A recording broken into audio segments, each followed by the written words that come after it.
Today on Loki Lights, we're installing some of the Speed Demon exterior bulbs. We're going to be using these in the 9er as reverse lights. A little bit of an upgrade here. Stay tuned.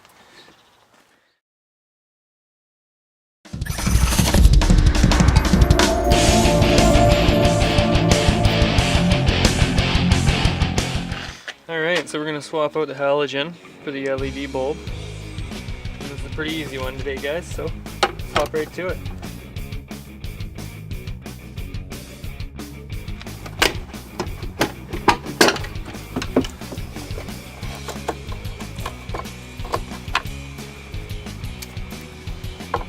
Pull that guy out.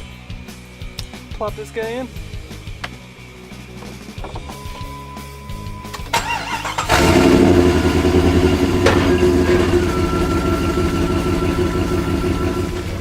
Well, that's it for today. That was a pretty easy one.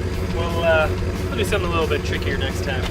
These are available as of Tuesday morning, and I think they're going for about $18 a set.